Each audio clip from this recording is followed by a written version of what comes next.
Pertemuan antara Partai Demokrat dan PDIP ini menjadi sejarah karena kedua partai besar tersebut hampir 20 tahun terakhir bisa dikatakan tidak ada komunikasi yang baik dan berseberangan. Dengan pertemuan itu mungkinkah keduanya akan resmi berkoalisi dan bagaimana dengan nasib koalisi perubahan? Pagi ini kita akan membahas dengan sejumlah narasumber melalui daring. Di antaranya sudah bergabung bersama kami Ketua DPP PDIP, Bang Eriko Sotarduga. Ada juga Kepala Badan Komunikasi Strategis Bakomstra Partai Demokrat, Mas Herzaki Mahendra Putra, dan juga pengamat politik Universitas Al-Azhar Indonesia, Kang Ujang Komarudin. Selamat pagi, Kang Ujang, Mas Zaki, dan juga Bang Eriko. Selamat pagi. Pagi, Bang Pagi, Timothy, Bang Eriko, Bang Herzaki. Kang Ujang, Selamat pagi. Zaki. Ya, Bang kita Eriko. berjumpa lagi di ajang setelah pertemuan kemarin ini. Saya ingin tahu kalau kemarin tuh lebih banyak tampaknya perbincangan tuh mengenai rekonsiliasi begitu. Belum ada perbincangan mengenai kerjasama apa yang akan terjadi antara kedua partai ini. Tapi apa sih sebenarnya bagi partai dulu ya, bagi Partai Demokrat maupun bagi PDIP, pentingnya dan apa yang akan berubah dalam langkah ke depan dalam hubungan kedua partai ini pasca pertemuan kemarin? Mungkin dari Mas Herzaki terlebih dahulu. Ya, terima kasih Bang Timothy. Ya, pertama yang pasti bisa kami sampaikan pertemuan kemarin sangat-sangatlah positif ya dan konstruktif bagi kami karena kita tidak hanya berbicara mengenai situasi politik hari ini gitu ya dalam konteks politik praktis, tetapi juga berbicara mengenai gagasan, berbicara mengenai pengalaman dan juga bicara mengenai visi dan misi ke depannya. Inilah yang disampaikan oleh Mas Ahaye kepada kami setelah pertemuan itu berlangsung. Jadi seperti biasa, ya kan, ada pertemuan empat mata ya kemarin, ada Mbak Puan dan Mas Ahaye. Ya bagi Mas Ahaye hal-hal yang disampaikan di dalam itu patut untuk disampaikan kepada para kader inti untuk bisa dikomunikasikan juga. Ada hal-hal yang memang menjadi bahan diskusi di internal kami, tapi ada juga hal-hal yang patut disampaikan ke publik. Nah tadi itu yang kami sampaikan. Yang pertama adalah kita berbagi pengalaman, gagasan, visi misi, pandangan mengenai Indonesia ke depannya. Jadi tidak hanya berbicara mengenai politik praktis saat ini, tetapi bagaimana kita bisa bekerja sama dalam membangun bangsa dan negara ke depannya. Nah yang kedua yang sangat menarik juga dari pertemuan ini adalah bagaimanapun memang betul bahwa selama ini seakan-akan komunikasi antara Demokrat dan PDIP ini dianggap sangat terbatas gitu. Meskipun sebenarnya kan kalau Bang Eriko cermati sama-sama di tingkat parlemen komunikasi terjadi. Memang meskipun beberapa ada perbedaan pandangan ya terkait kebijakan pemerintahan itu kita memang alami. Tapi juga misalnya di pilkada banyak juga kesamaan-kesamaan kita kerjasama di daerah-daerah. Hanya mungkin kan berbicara mengenai center of gravity yaitu mengenai di tingkat pusatnya. Memang seringkali dianggap ada kebekuan. Dan pertemuan kemarin itu seperti Mas Ahaye sampaikan, merupakan oase bagi semua, terutama bagi bangsa dan negara ini. Melihat bagaimana dua kekuatan besar ini. Ya, kami berpengalaman di pemerintahan 10 tahun, lalu sekarang sedang menjadi oposisi, sudah mau 9 tahun. Bang Eriko ini kan kemarin sempat oposisi 10 tahun, sekarang sudah di pemerintahan selama 2 periode. Ini kan luar biasa ini, gabungan kekuatan dan pengalaman kedua partai ini jika istilahnya itu bisa berjalan beriringan ke depan untuk bangsa dan negara. Nah, tetapi yang tidak kalah pentingnya yang ketiga, Bang Timothy. Pertemuan ini didasari oleh sikap saling menghormati dan menghargai sikap dan posisi masing-masing. Ya, Mbak Puan juga menyampaikan memahami Demokrat, Mas Ahaye saat ini sedang berada di koalisi perubahan. Kami mengusung perubahan dan perbaikan, mengusung Mas Anies Baswedan sebagai capres. Sedangkan Mbak Puan mengusung kadernya sendiri, PDIP, Mas Ganjar sebagai capres untuk Pilpres 2024. Nah ini yang menjadi penting. Jadi meskipun kami saat ini sudah memiliki posisi politik terkait dengan Pilpres 2024, tetapi ini tidak membuat kami tidak berkomunikasi. Tidak membuat kami bahwa oh sudah pasti kita akan ada perbedaan, tidak bisa bersama, tidak bisa bertemu. Gitu. Nah inilah yang menjadi bagi kami kuncinya gitu. Bagaimana kita semua di negeri ini berbagai elemen bangsa bisa terus saling komunikasi silaturahmi. Apakah ada potensi kerjasama ke depannya? Bagi kami sangat terbuka. Karena kan banyak hal ya yang kita bisa bicarakan. Tapi kalau bicara koalisi saya yakin kalau PDIP pasti sudah sampaikan. Tidak mungkin ada koalisi. Karena di PDIP hanya mengenal kata kerjasama ya Bang Eriko ya. Jadi nggak mungkin tuh kalau bahas koalisi tidak. Karena PDIP hanya mengenal istilah kerjasama. Nah itu kira-kira dari kami buat awalan. Ya, pernyataan yang sama dari Demokrat. Kalau koalisi tampaknya tidak mungkin dengan PDIP. Ya karena kan PDIP kerjasama mengenalnya. Ya, itu statusnya aja lah gitu. Tapi kalau bentuknya kan resminya ada nih kalau di KPU begitu. Apakah menutup kemungkinan tersebut juga? Mohon maaf, ini ke saya ya. Iya ya betul. Saya pikir ya kalau dari kami tadi indahnya pertemuan kemarin adalah saling menghargai dan menghormati posisi masing-masing saat ini. Kami di Koalisi Perubahan, teman-teman PDIP, Mbak Puan saat ini mengusung Mas Ganjar, kami mengusung Mas Anies Baswedan. Dan bagi kami, Mas Anies menyampaikan masih terlalu dini berbicara mengenai itu gitu. Ya karena ini kan pertemuan yang besar sebenarnya. Ya ini yang harus kita jalani dulu prosesnya. Iya. Oke, ini tahap awal dulu ya. Bang Eriko, apa artinya untuk PDIP dan benar tuh bahwa kalau rasa-rasanya untuk koalisi ya tidak mungkin. Ini memang hanya mencoba membuka pintu komunikasi dengan partai yang selama ini 20 tahun komunikasinya secukupnya saja.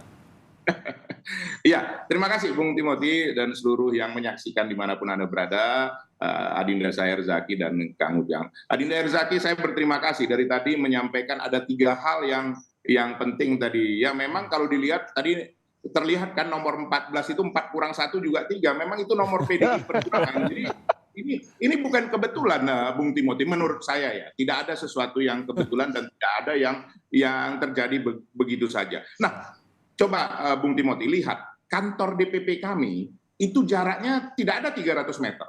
Jadi selama ini sudah dekat di mata, tinggal dekat di hati. Betul tidak?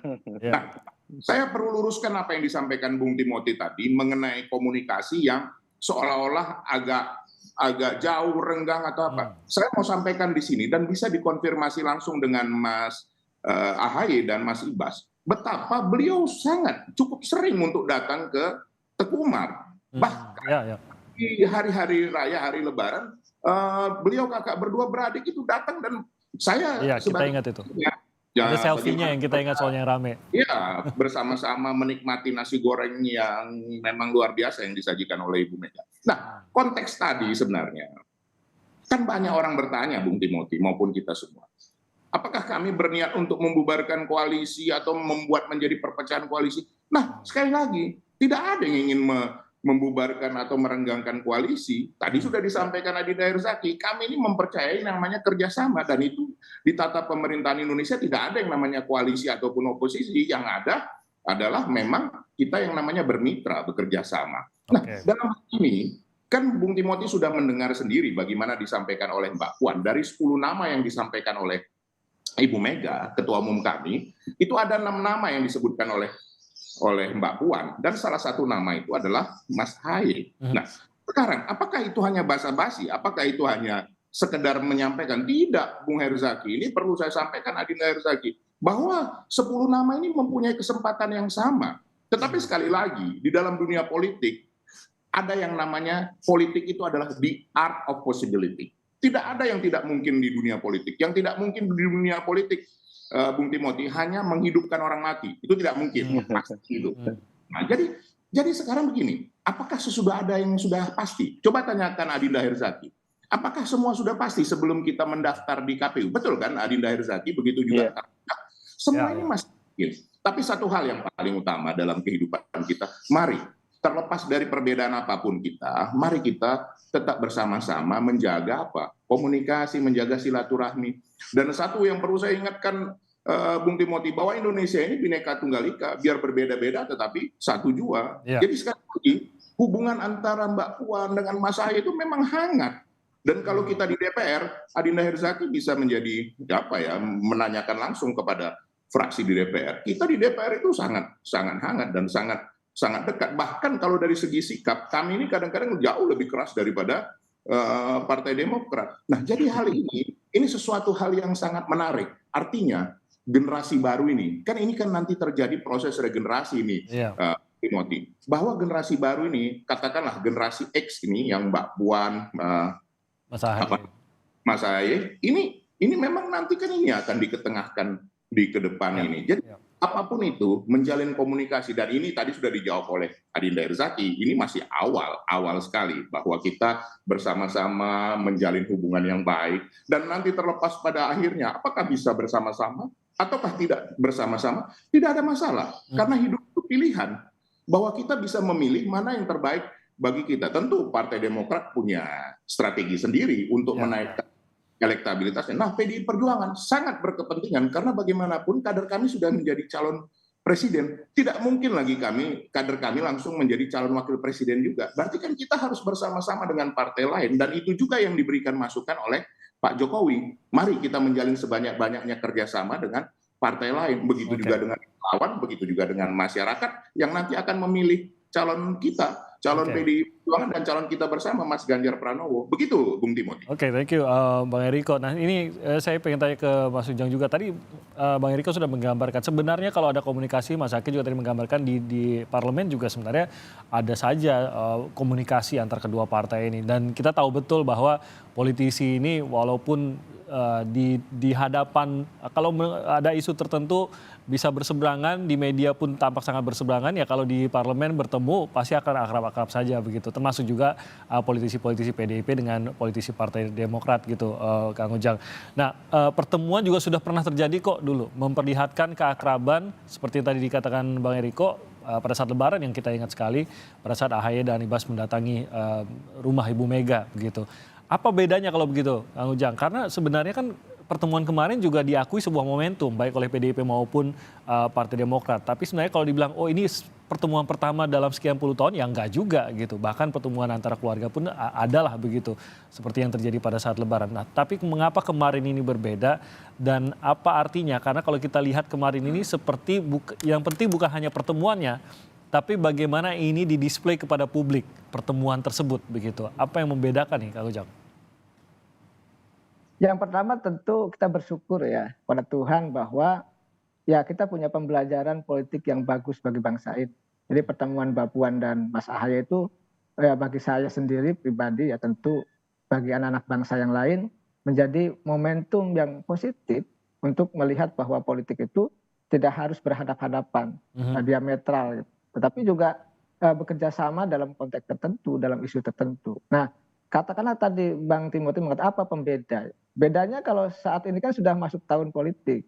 Jadi ya tentu ya apa namanya ada lebih sensitif ya apapun yang ditujukan gitu ya. Ya, iya pasti sensitif, apalagi misalkan di tengah-tengah ya saya kalau boleh memberi masukan ke Bang Herzeg, di tengah-tengah Pak Anies belum mengusung atau belum mempublish nama cawapresnya. Jadi kan menjadi isu yang sangat sensitif bagi publik di saat yang sama gitu PDIP meminta bertemu. Dan saya melihat dalam konteks itu semuanya harus dinilai dengan kerangka yang konstruktif. Kenapa? Karena pertemuan itu menghadirkan sebuah energi yang positif bagi bangsa ini. Selama ini kita kan tahu bahwa 20 tahun itu hampir setengah usia saya, Bang Timothy. Saya 41 ya, kalau 20 tahun itu ya setengah usia saya, katakanlah ya dalam konteks politik ada perbedaan pandangan. Dan itu hal yang biasa. Tetapi di saat yang sama juga di parlemen ada kesamaan pandangan juga antara Demokrat dengan PDIP. Karena memang sistem kita ini kan bukan sistem parlementer, ya antara oposisi dengan pemerintah itu berhadap-hadapan. Ya. Kita ini cair sifatnya. Jadi dalam konteks itu ya pasti kalau memihak di luar pemerintahan pasti juga akan bekerja sama juga di parlemen. Nah, yang kedua saya melihat, ini yang harus saya sampaikan, bahwa kelihatannya Mbak Puan juga menarik pembelajaran dari Partai Demokrat, bahwa Pak SBY ketika landing ya dari Ketua Umum Partai Demokrat, suksesinya sukses kalau bahasa saya, regenerasinya sukses ke AHY. Nah, PDIP ini ingin ketika misalkan suksesi terjadi nanti dari Ibu Megawati ke Mbak Puan, ini dia ingin sukses. Ini penting. Karena memastikan landing dengan selamat itu juga menjadi sebuah pembelajaran yang baik di PDIP dan bangsa ini. Dan yang ketiga saya melihatnya bahwa sesungguhnya ya kita tadi ya bangga ketika Demokrat punya jiwa besar, PDIP juga punya jiwa besar untuk bersatu membangun bangsa. Karena membangun bangsa ini tidak bisa sendirian, tapi harus bersama-sama. Kalau sampai saat ini setelah pertemuan, ini sudah ada dampak positifnya belum sih untuk Demokrat ataupun PDIP sejauh ini? Saya sih melihatnya sudah ya. Kenapa? Karena kalau kita diambil dari persepsi publik gitu ya, tentu yang nyinyir ada, tetapi saya sih melihat sebagian besar bagus ya. Kenapa tadi ya, konflik itu jangan dipelihara, Ya.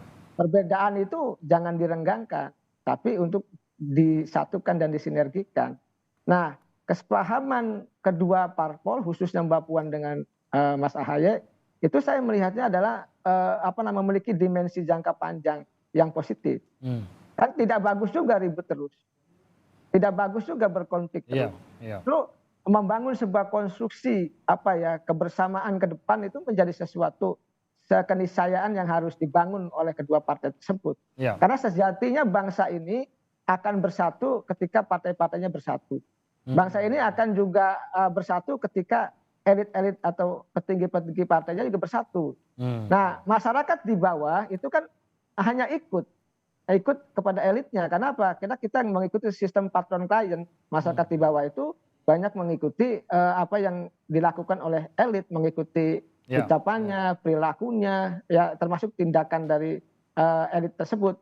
Jadi saya melihatnya dimensinya dimensi jangka panjang yang harus kita lihat secara positif. Tetapi memang kalau boleh saya mensarankan ya ke depan ya kalau lebih bagus lagi seandainya kalau ini dimaknai sebagai katakanlah rekonsiliasi kecil.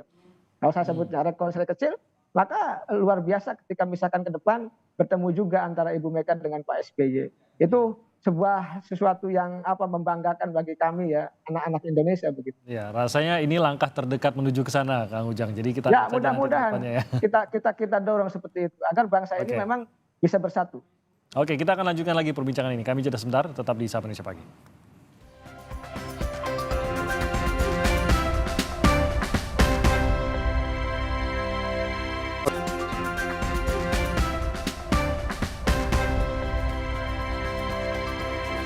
Lagi di Sapa Indonesia Pagi, kita masih bersama Mas Zaky dari Partai Demokrat, Bang Eriko dari PDIP, dan juga ada Kang Ujang, pengamat politik yang bergabung bersama kita pada pagi hari ini. Saya ingin sedikit kepada sensitivitas dari pemilihan cawapres nih, karena tampaknya kalau berbicara partai, lalu berbicara AHY dan pertemuan dengan Puan kemarin, tidak terlepas dari bursa cawapres, walaupun sudah diklarifikasi belum adalah pembicaraan mengenai cawapres dan lain-lain terkait siapa yang akan diajukan sebagai cawapres Ganjar dan lain-lain dalam pertemuan kemarin. Tapi ada sensitivitas waktu juga tentunya yang akan menentukan. Saya gambarkan begini mungkin Mas Zaky, bisa saja ada pihak yang berpikir ya AHY masih nunggu siapa cawapres yang diinginkan Anies. Kalau itu AHY ya pastinya Partai Demokrat tidak mungkin kemana-mana, toh sudah di dalam koalisi juga begitu. Tapi kalau bukan AHY, bisa jadi begitu. Ini adalah membuka pintu kalau memang PDIP berminat begitu kepada AHY untuk menjadi cawapresnya Ganjar. Di sisi lain PDIP juga mungkin sudah ada nih daftar nama cawapres, tinggal menentukan, tinggal mengajak, tapi butuh keputusan dari pihak-pihak, apalagi mereka yang terkait dengan partai gitu. Nah kalau dari Demokrat sendiri bagaimana menanggapi hal tersebut, Mas Zaky? Ya, terima kasih Mas Timothy. Nah ini yang kami sampaikan sebenarnya di poin ketiga yang tadi kami menegaskan kembali. Indahnya pertemuan kemarin seperti yang disampaikan oleh Mas Ahaye baik kepada publik maupun kepada kami, kader-kader intinya di pertemuan pasca pertemuan kemarin, itu karena diawali dengan rasa saling menghormati dan saling memahami posisi saat ini gitu. Ya. Itu Mbak Puan malah yang memulai. Paham saat ini katanya Demokrat sedang membangun koalisi perubahan, PDIP juga telah deklarasi Mas Ganjar sebagai calon presiden. Nah, jadi dengan saling mengembrace, saling mengakui hal ini dengan menyadari posisi kedua partai ini jadi sangat terbuka ini diskusinya antara Mas Ahaye dan Mbak Puan. Jadi akhirnya tidak ada nih rasa tidak enak untuk menyampaikan hal-hal yang memang penting untuk kita sering ketahui. Dan yang menariknya juga dalam pertemuan itu, jadi bisa saling mengkonfirmasi. Ternyata ada beberapa isu di masa lalu gitu ya, yang bahkan di antara kami ternyata loh kok seperti itu, oh ternyata tidak ya gitu. Nah ini yang kemudian jadi ada jembatan komunikasi yang sangat-sangat baik ini, yang kemarin itu terjadi gitu. Banyaklah ada beberapa isu antara hubungan kedua partai ini dalam isu-isu yang penting gitu. Ya, Mbak Puan juga bertanya kepada Mas Ahaye bagaimana posisi Demokrat sekarang, Oktober dan seterusnya, pemilu dan juga masa depan. Nah ini yang kami ingin sampaikan bahwa perbincangan seperti ini sangat penting gitu loh, ya sangat penting. Mengapa harus dipertegas kembali? Ya karena bagaimana bagaimanapun yang kita bicarakan bukan hanya politik praktis, tetapi juga isu negara, isu bangsa, dan isu Ya. kerakyatan gitu. Nah, kalau berbicara mengenai tadi masalah pilpres ya, masalah capres cawapres, itu adalah hal yang berbeda. Gitu. Itu adalah hal yang berbeda dari apa yang disampaikan kemarin.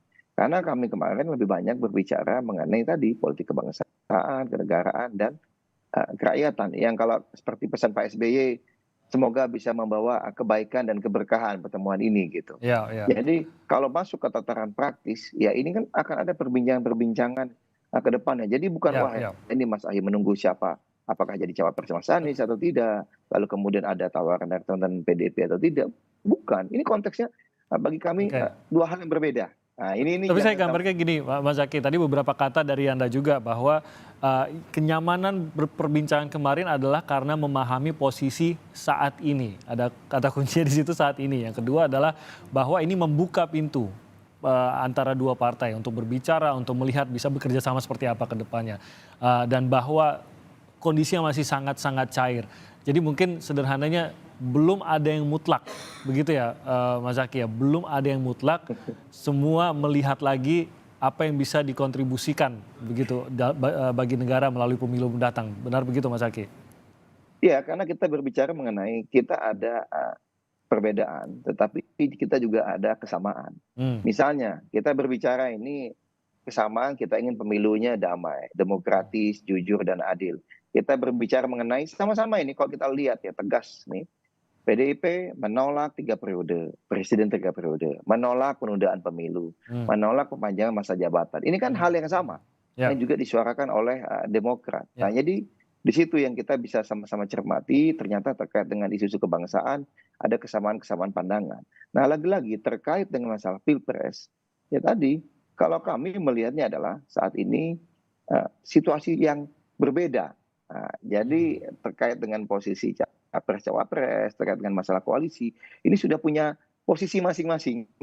Ya, posisi masing-masing, tapi terus kita jajaki terus komunikasi, karena bagaimanapun ya, proses ini masih panjang, dan kami tidak ingin hanya berhenti terkait dengan isu-isu jangka pendek. Tapi kalau Demokrat melihatnya isu-isu jangka panjang yang menjadi penting. Katakanlah begini Bang Timothy, kalau misalnya gitu kan, ya kami tetap nih di perubahan dengan Mas Anies Baswedan, Mbak Puan misalnya dengan Mas Ganjar, ya tapi kan tadi ada potensi katakanlah, oh sama-sama nih kita jaga, kalau ada yang mau curang-curang, kita saling jaga nih di TPS. Misalnya, ini kan menjadi suatu kesepakatan yang baik juga gitu ya kan, meskipun misalnya beda posisi, beda pilihan.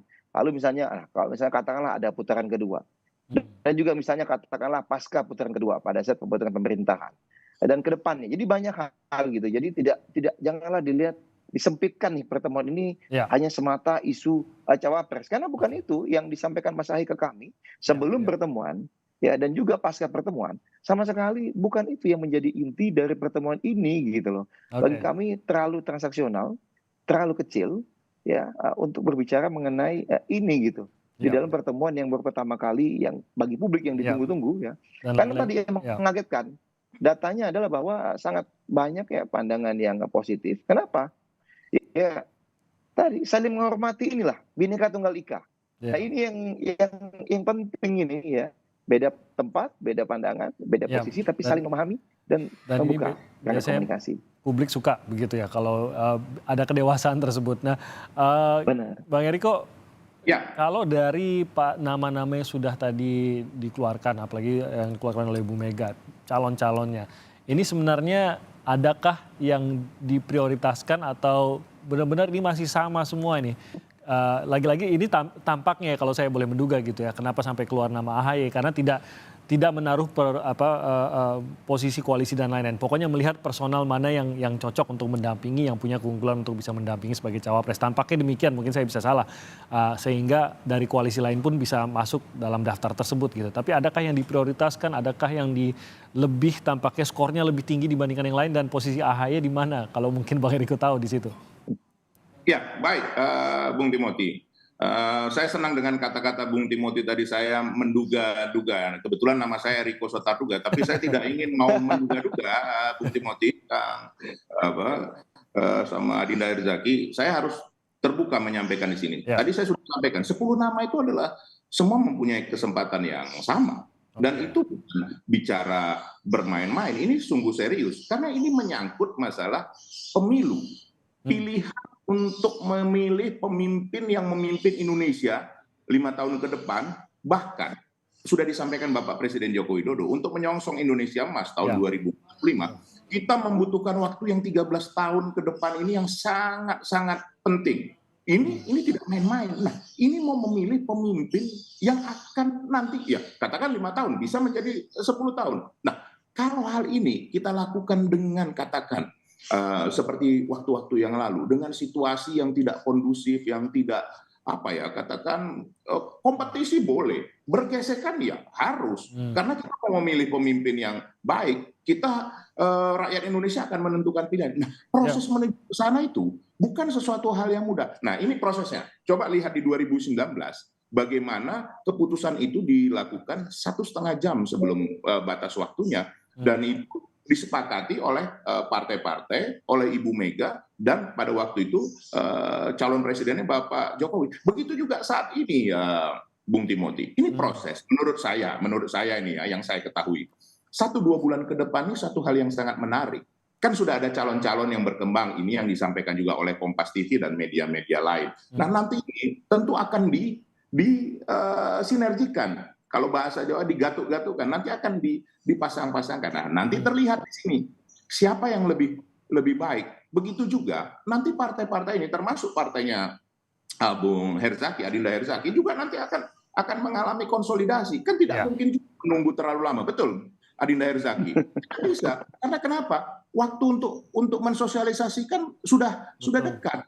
Ini pasti ada limitnya. Katakanlah kalau saya boleh menduga-duga seperti tadi Bung Timothy, bisa saja di bulan Juli ini sudah harus ada keputusan di koalisinya Adinda Herzaki, kalau kami menyebutnya kerjasama. Nah, nanti setelah itu akan terlihat lagi seperti apa nanti yang terjadi. Nanti akan konsolidasi. Jadi 1-2 bulan ke depan ini yang sangat krusial menurut saya, Bung Timothy. Dan di sini nanti terlihat di mana dinamika itu akan memberikan juga masukan kepada rakyat. Loh, sekarang rakyat sudah sangat cerdas loh, Bung Timothy. Coba lihat ya, siapa yang tidak mempunyai calon, itu kuotal efeknya tidak didapat. Coba lihat hasil surveinya.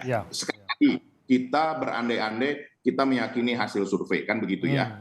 Bahwa yang tidak ada calonnya itu, kuotal efeknya memang berpengaruh. Nah, kenapa semua partai mau melakukan perlu untuk menyampaikan calonnya? Karena memang membutuhkan hal itu untuk bisa nanti duduk juga di legislatif dan juga menjadi bagian dari pemerintah yang terpilih nanti. Nah, oleh karena itu, pasti Partai Demokrat juga berkeinginan seperti itu. Begitu juga partai-partai lain. Nah, kalau PDI Perjuangan, karena kami sudah ada calon presidennya dan kami merasakan bagaimana kuotal efek itu semakin bagaimana hasil itu semakin meningkat. Survei SMRC terakhir, Mas Ganjar Pranowo sudah leading, sudah kurang lebih 39%. Nah, itu kenyataan yang ada. Tapi sekali lagi, kalau kita mau menjadikan survei sebagai bahan untuk cermin, untuk melihat sejauh apa hasil yang dilakukan sekarang. Jadi sekali lagi, Bung Timothy, ini proses masih cukup panjang. Pendaftaran di Oktober. Nah, ini masih ada kurang lebih 4 bulan lagi. Nah, dalam 2 bulan ke depan inilah proses konsolidasi yang paling penting. Dan nanti 2 bulan tersisa, itulah nanti akan terjadi persamaan antara partai-partai ini untuk menentukan calon. Sampai saat ini, Bung Timothy, kita bisa membentuk 4 poros loh. Masih walaupun yang terbentuk sekarang 3 ya, ini bukan karena PDI Perjuangan 3, tapi bisa terbentuk 4 ya. Kan begitu, ya.